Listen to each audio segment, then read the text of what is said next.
के साथ नीलोफर अंसारी और आप देख रहे हैं SFT न्यूज। आइए नजर डालते हैं आज की बड़ी खबर पर। खबर उत्तर प्रदेश राज्य कर्मचारी महासंघ जनपद शाखा बलिया का अधिवेशन एवं चुनाव लोक निर्माण विभाग प्रांतीय खंड के प्रांगण में संपन्न हुआ, जिसमें मुख्य अतिथि के रूप में अखिल भारतीय सरकारी राज्य कर्मचारी महासंघ के राष्ट्रीय अध्यक्ष सुभाष व लम्हा रहे। साथ ही उत्तर प्रदेश राज्य कर्मचारी महासंघ के प्रांतीय अध्यक्ष कमल अग्रवाल चुनाव अधिकारी के रूप में रहे व PWD के प्रांगण में एक भव्य कार्यक्रम रहा। इस दौरान राष्ट्रीय अध्यक्ष ने पुरानी पेंशन बहाली समेत कई मांगों को लेकर सरकार को घेरा है। उत्तर प्रदेश के राज्य कर्मचारी संयुक्त परिषद के जन मंत्री वेद प्रकाश पांडे, प्राथमिक शिक्षा संघ के अध्यक्ष जितेंद्र कुमार सिंह व नमित चुनाव अधिकारी के देखरेख में सम्मानित किया गया। अध्यक्ष पद के लिए जयप्रकाश सिंह एवं महामंत्री पद के राजेश रावत, कोषाध्यक्ष पद पर मनोज प्रजापति एवं उपाध्यक्ष के पद पर अरुण कुमार व संदीप कुमार, चंदन पटेल, श्वेता मिश्रा, विजय कुमार वर्मा, प्रचार मंत्री पद के साथ ही रूपेश शर्मा, गुलाम अशरफ व संयुक्त मंत्री के पद पर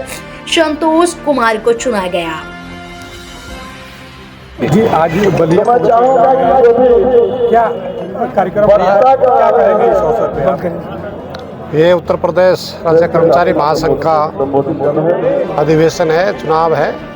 इसमें पदाधिकारियों का चुनाव होगा, शपथ ग्रहण समारोह का आयोजन किया जाएगा। जहाँ तक कर्मचारियों के इशूज़ की बात है कि अभी पिछले लंबे एक आंदोलन हमारा राष्ट्रीय स्तर पर, प्रदेश स्तर पर चला और इसमें NPS जो नेशनल पेंशन स्कीम है उसको रद्द करके पुरानी पेंशन बहाली की बात थी, लेकिन केंद्र सरकार ने ऐसा करने की बजाय एक और UPS स्कीम इंट्रोड्यूस कर दी, जिसको हम सिरे से खारिज करते हैं, स्वीकार नहीं करते। और हमारी मांग है कि PFRD एक्ट को रद्द किया जाए और पुरानी पेंशन बहाल हो। दूसरा, लाखों की तादाद में हमारे कॉन्ट्रैक्ट आउटसोर्स सुविधा के आधार पर कर्मचारी काम कर रहे हैं, जबकि माननीय सुप्रीम कोर्ट का भी वर्डिक्ट है कि जहाँ स्थायी प्रकृति का काम है वहाँ कॉन्ट्रैक्ट आउटसोर्सिंग सुविधा पर कर्मचारी नहीं लगेंगे। तो इसलिए हम मांग कर रहे हैं कि इन सब लोगों को पक्का किया जाए, नियमित किया जाए और समान काम समान वेतन दिया जाए।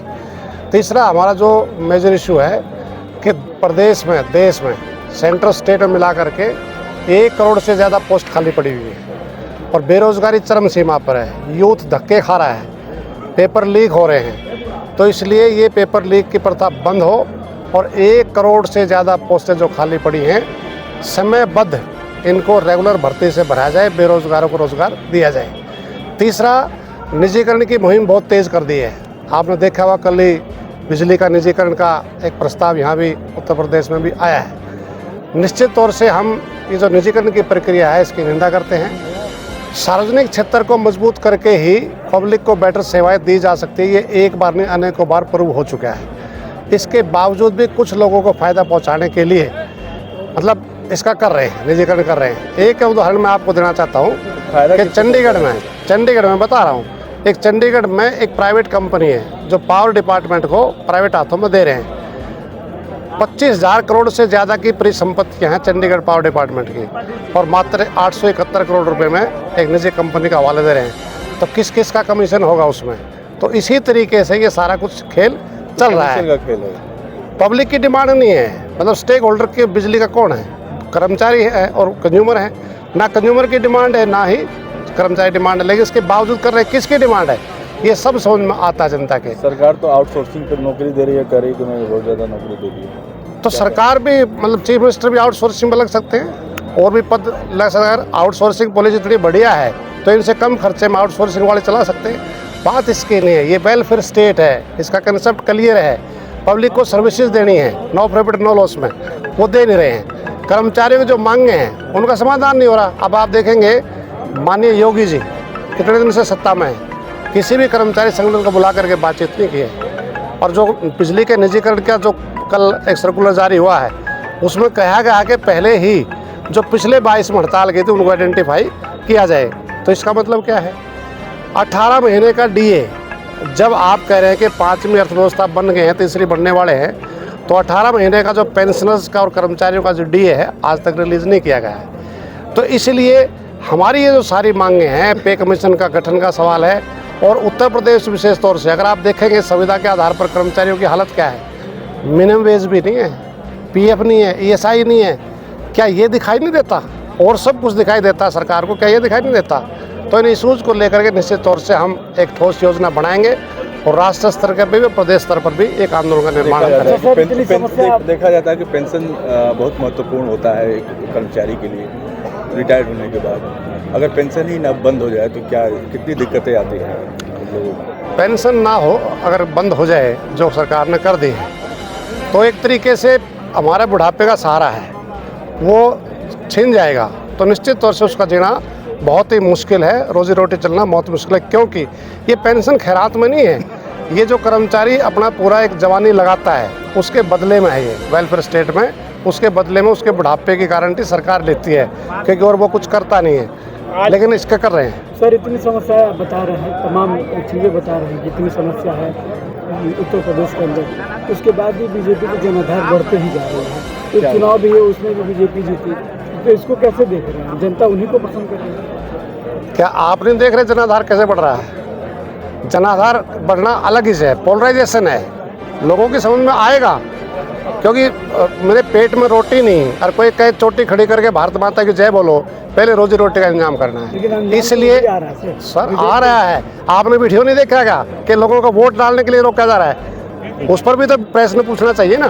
तो इसलिए हमारा इशू ये है कि ये जो जाति धर्म के नाम पर आधार में जो ध्रुवीकरण किया जा रहा है ये बंद हो, एकता को बने, एकता बने, और एकता बनेगी। ये हो क्या रहा है आज? बेरोजगारी के लिए बड़ा आंदोलन होना चाहिए, नहीं हो रहा, क्योंकि धर्म की घुट्टी पिला रखी है। पहले धर्म को बचाना है, नौकरी मिले चाहे ना मिले, ऐसे मतलब जो हो रहा है ये कंसेप्ट ज़्यादा देर तक चलेगा नहीं। और पार्लियामेंट के चुनाव में इसका देखा आपने कि नौजवानों को छला जा रहा है।